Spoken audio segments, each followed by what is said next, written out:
Given the linear equation 2x plus 3y minus 8 equal to 0, write another linear equation of a line parallel to it.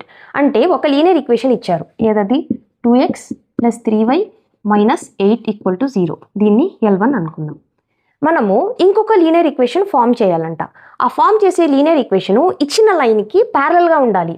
ఇది మనము ఇచ్చిన line L1 అనుకుంటే మనం form చేసే line ఇలా ప్యారలల్గా ఉండాలంట. ఇలా ఉండాలంటే నేను ఒక షార్ట్ ట్రిక్ చెప్తాను చూడండి. ప్యారలల్గా ఇంకొక లైన్ ఫామ్ చేయండి అంటే ఇచ్చిన XY టర్మ్స్ ఏమున్నాయో అవే పెట్టేయండి. 2x plus 3y. ఈ కాన్స్టెంట్ ఒక్కటి మాత్రం మీకు ఇష్టం వచ్చింది రాసుకోండి. ఇచ్చింది ఇక్కడ ఉన్నది కాకుండా వేరేది ఏదైనా రాసుకోండి. +1 అని రాసుకోండి, +2 అని రాసుకోండి, ఏదైనా రాసుకున్నా పర్వాలేదు. ఓకే, ఇదే మేము కొత్తగా ఫామ్ చేసిన లైన్. ప్యారలల్ లైన్స్కి ఏమి కండిషన్ చెప్పండి, అది సాటిస్ఫై అయిందా లేదా చూద్దాం. ఏదది condition? a1/a2 equal to b1/b2 is not equal to c1/c2. ఇది కండిషన్. ఇది చెక్ చేద్దాం సాటిస్ఫై అయిందా లేదా. a1 ఎంత? 2, a2 ఎంత? 2, b1 ఎంత? 3, b2 ఎంత? 3, c1 ఎంత? -8, c2 ఎంత?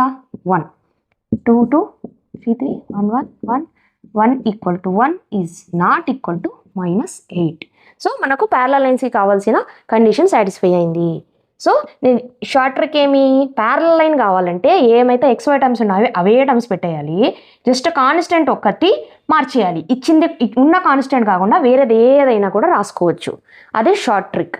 ఇలాంటివి ఇంకా మీకు ఇంకొన్ని షార్ట్ ట్రిక్స్ వేరే మెథడ్స్కి వేరే ప్రాబ్లమ్స్కి కావాలంటే నా ఛానల్ని సబ్స్క్రైబ్ చేసుకోండి.